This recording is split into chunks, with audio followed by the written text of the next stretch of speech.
Alice in Wonderland, Chapter 9, The Mock Turtle Story, Part 2. After walking with the Queen for a long time, they saw and came across a griffin, fast asleep in the sun. The griffin is a creature with the head, wings, claws of an eagle, and the body of a lion, tail included. Many believe the griffin stands for the two qualities of the eagle and lion combined, courage and watchfulness. The Queen, of course, was unlike many. "Get up, lazy bones," she ordered the creature. "Take this young lady to the Mock Turtle so that she can hear his story. I must go back and see to the execution." Saying this, she walked off, leaving Alice alone with the griffin. She did not quite like the way it looked, but she figured that it was much safer than the Queen. So she sat down and waited.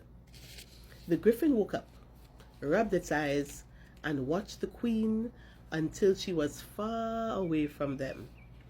"What fun," it chuckled. "Beg your pardon?" asked Alice. "It's all her imagination. They never execute anybody. Come on." Alice thought she had never been ordered around so much in her life. They hadn't gone far when they saw the Mock Turtle sitting sadly on a rock. She heard him sigh like his heart was breaking. "Why is he unhappy?" she asked the griffin. It replied, like before, that it was just his imagination. "He's not really unhappy. Come on." They walked up to him. When he saw them, his eyes were full of tears, but he didn't say a word. The griffin started. "This young lady wants to know the story of your life." "I'll tell her," said the Mock Turtle. "Sit down, but don't say a word till I've finished." They sat down. Alice waited patiently, holding her hands on her lap like a lady would. At last, with a deep sigh, the Mock Turtle began. "Once I was a real turtle."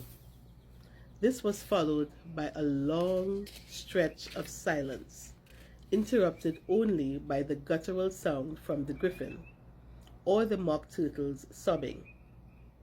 Alice was about to thank him for an interesting story and leave when he started again.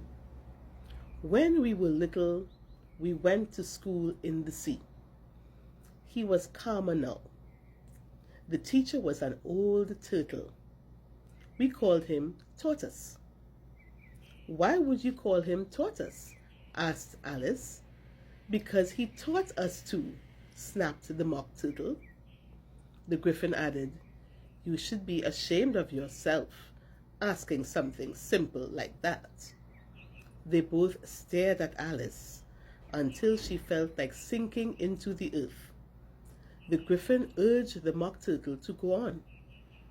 "Yes, where was I? Oh yes, we went to school in the sea. We had the best education.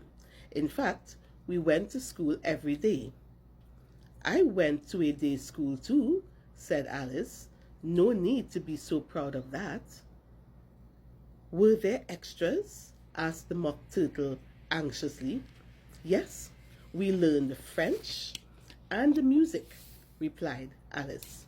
"And washing?" inquired the Mock Turtle. "Of course not," said Alice indignantly. "Then yours wasn't a good school," said the Mock Turtle in a huff. "Why would you want to learn washing, especially not if you live at the bottom of the sea?" said Alice.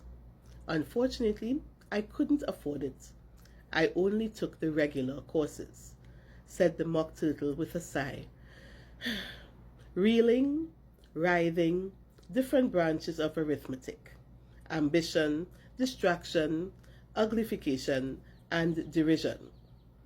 "I've never heard of uglification," murmured Alice, very confused. "What is it?" Hearing this, the griffin threw up its paws in surprise. Never heard of uglifying? I hope you know what to beautify is. Yes, said Alice. It means to make anything prettier. Well, if you don't know what uglifying is, then you are a simpleton, said the griffin. Alice shook her head and turned to the Mock Turtle. What else did you learn?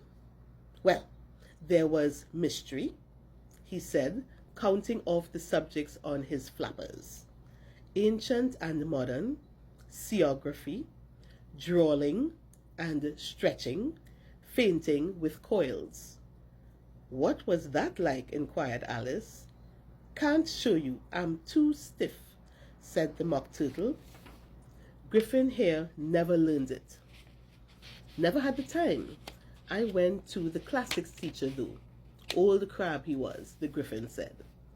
How many hours a day did you spend in school? Asked Alice.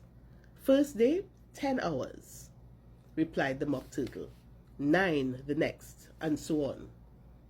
What a curious plan, thought Alice. That's why they are called lessons, for they lesson each day, said the griffin. Then day 11 must have been a holiday, said Alice. The Mock Turtle agreed. How did you manage the 12th day? She asked. Enough about lessons, said the griffin. Tell her something about the games. End of chapter 9. Stay tuned for chapter 10.